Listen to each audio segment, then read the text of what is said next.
Hello, everybody. My name is Robert Kinsler, and I'm a music writer and a musician. My name is TJR. I'm a musician and a music writer.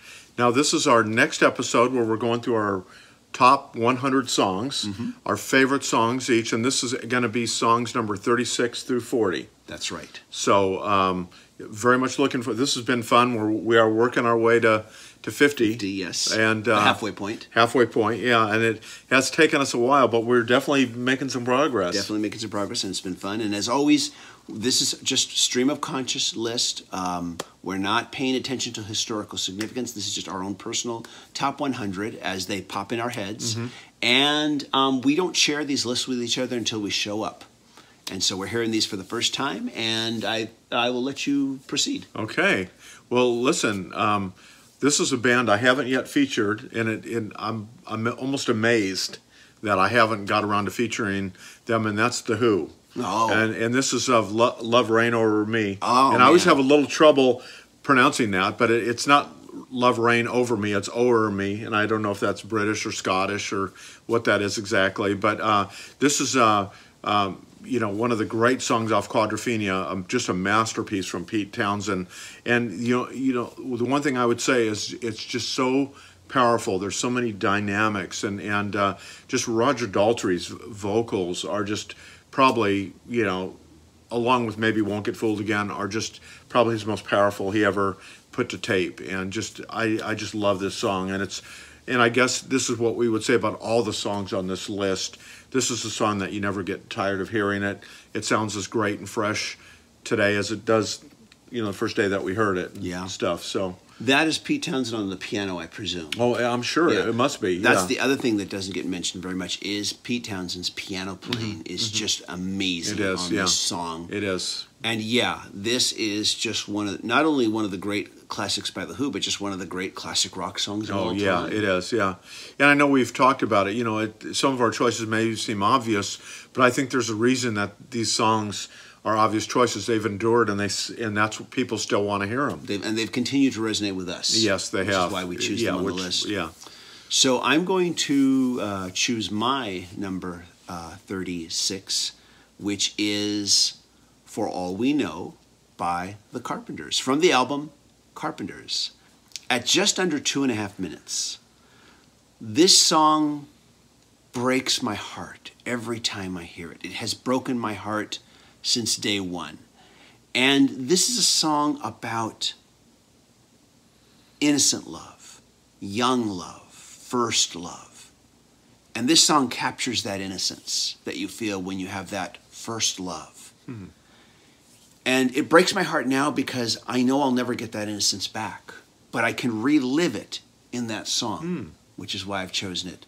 But and it just has that wonderfully beautiful, heartbreaking line, let's take a lifetime to say, I knew you well. My parents, stayed together until they passed on. And till my father passed on, I should say. My mother's still alive, thank God. But, that is something I always, like I said, to me, that's what we should all try to, we should all reach for, is that relationship where we take a lifetime to say, I knew you well. And anyways, though, and I'm getting emotional just thinking about the song. Wow. So I'm going to stop here. Okay. Great. That's a good choice then, yeah.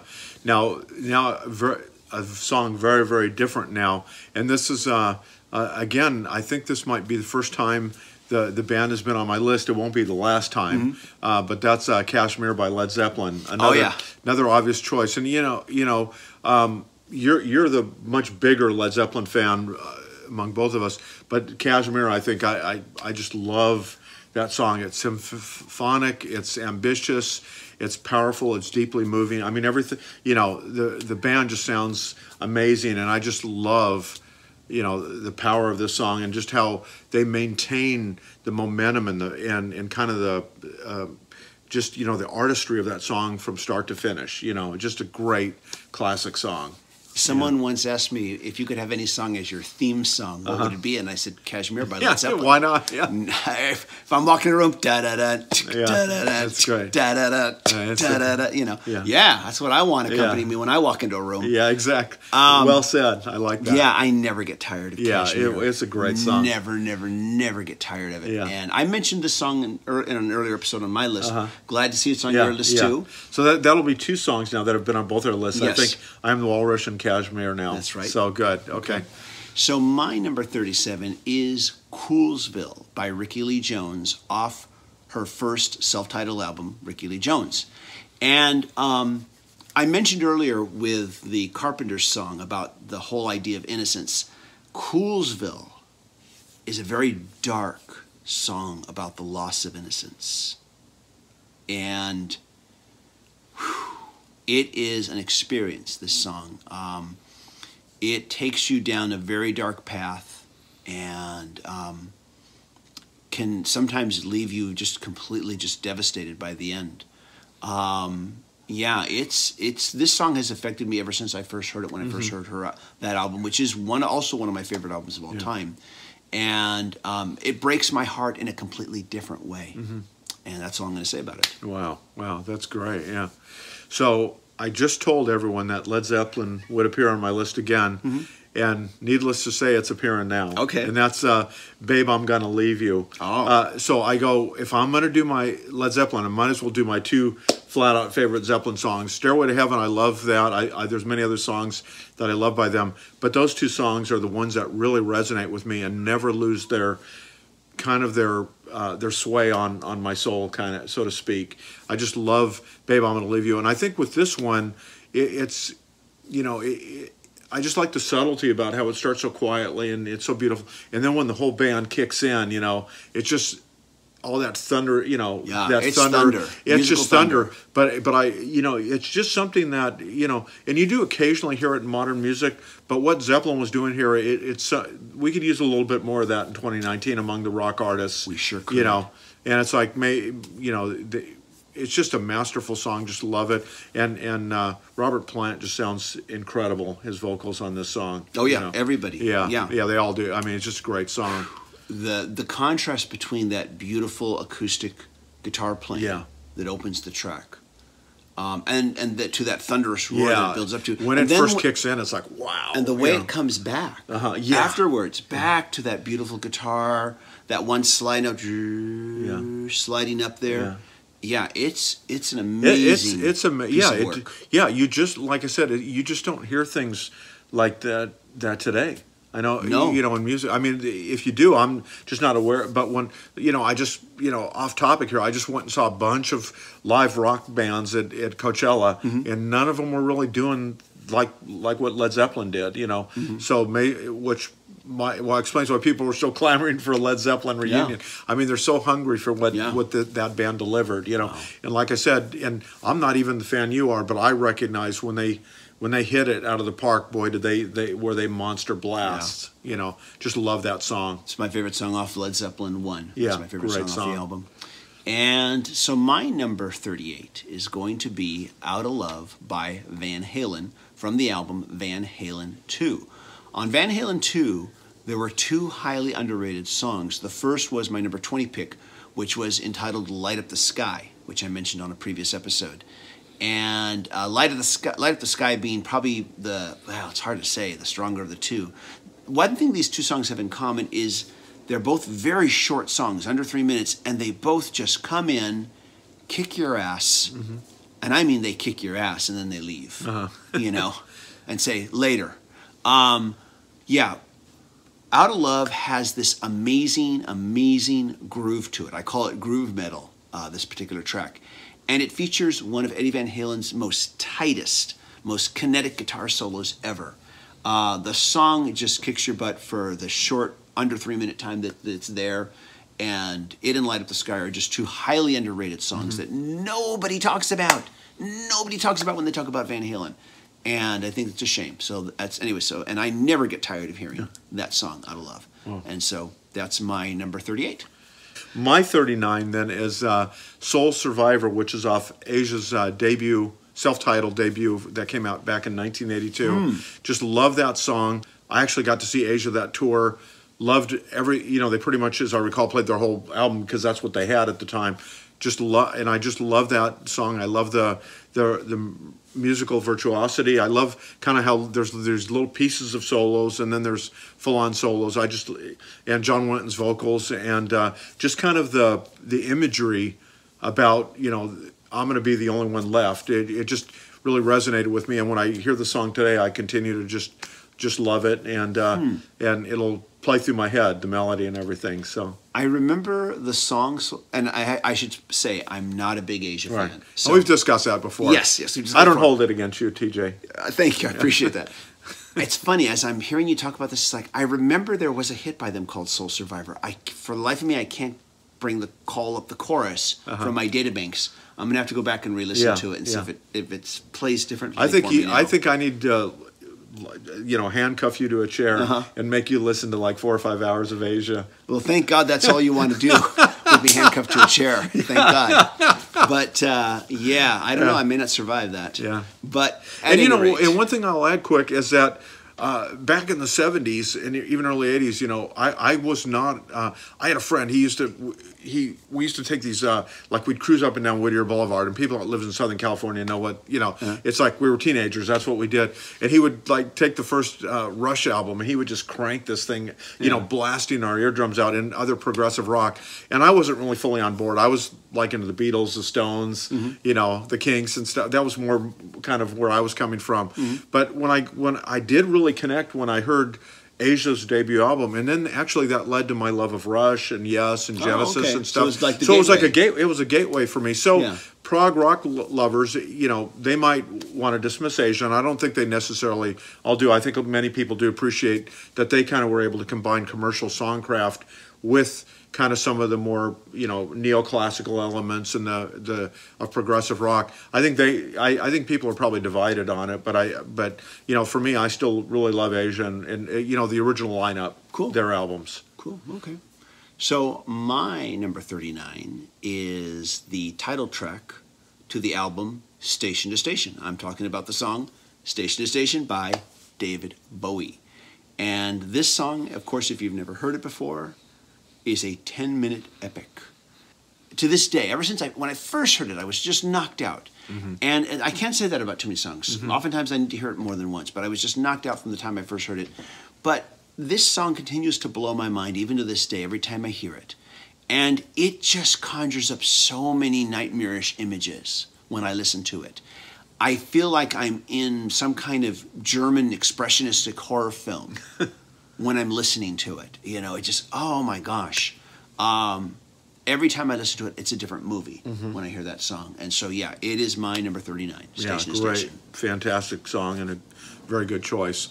Last song I'm bringing to the table today, which is my number 40, is Promises from the Cranberries. Now, I love many Cranberry songs. I mean, I really thought, God, do I want to put Zombie on here? I love that song. But there's something about Promises that just ever since I heard that song come out, just really love it. And it's a great track from the Zombies' fourth album, which was successful, but it's not as well known as their earlier albums. And it came from Bury the Hatchet, which came out in '99. And I love the mix of melody, kind of Dolores O'Riordan's soaring vocals, and just the driving quality what the band's doing.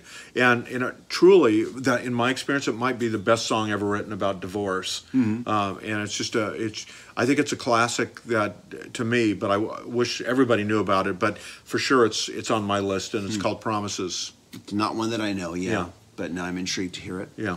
Wow, okay. So my number 40 is entitled, and this is kind of a long title here, To the Last Whale, A, Critical Mass, B, Went on the Water, by David Crosby and Graham Nash.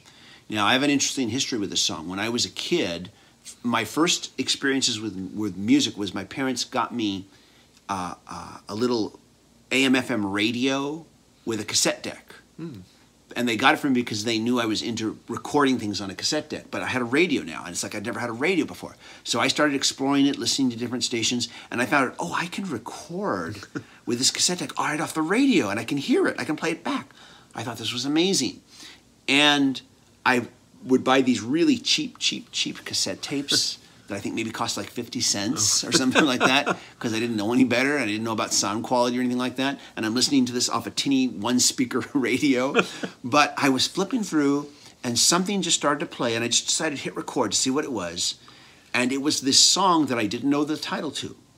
And I heard these beautiful vocals and a very sad, mournful song about the slaughtering of whales. Yeah. I mean, it was very obvious what this song was about. There was no, hidden like subtext to it. It was just very much this very remorseful song about unnecessary slaughter. And that song, of course, I had no clue. The DJ didn't back announce it because I was flipping over on an FM station when they would let songs play during the golden era of FM radio, where instead of on AM radio where the DJs interrupted every single song, they would like go into another song and let something else play. And I remember I hit stop. I didn't like what was coming after, so I stopped recording it. And I would compile these tapes of just songs that I liked, that I thought I liked, by doing this on radio. And that tape, of course, eventually fell apart because it was just a cheap 50-cent cassette tape or something like that. And I never heard the song again, ever. Wow. Never showed up on radio anywhere. Wow. And I had no clue who the artist was. As I became an adult and I got more interested in music and I became more analytical about it and I started identifying artists, I kept thinking, well, maybe it was Simon and Garfunkel that did this song. And you have to remember, this is all before the internet. There isn't this great giant database you can access. I would just maybe occasionally ask people at a record store, maybe at a record clerk, hey, do you know this? There's this song that's about the slaughtering of whales, and there's these beautiful vocal harmonies. I think it might be Simon and Garfunkel. Do you know who that is? And they'd say, no, I've never heard of any song by them that's like that. And nobody could identify it. But finally, the internet happened, and that I remembered that song again, and so I looked it up, and of course there it was by David Crosby and Graham Nash. And this was one of the albums they did separately. It's just a duo. Just a duo, yeah. And when I think of how dumbed down so much of today's popular music is, I have to think about this track because, first of all, the opening first minute and 15 seconds or so is this very beautiful neoclassical a cappella melody sung by David Crosby and Graham Nash, just their voices harmonizing and singing this, ba ba ba ba ba, this type of thing. You just wouldn't hear that in today's contemporary music.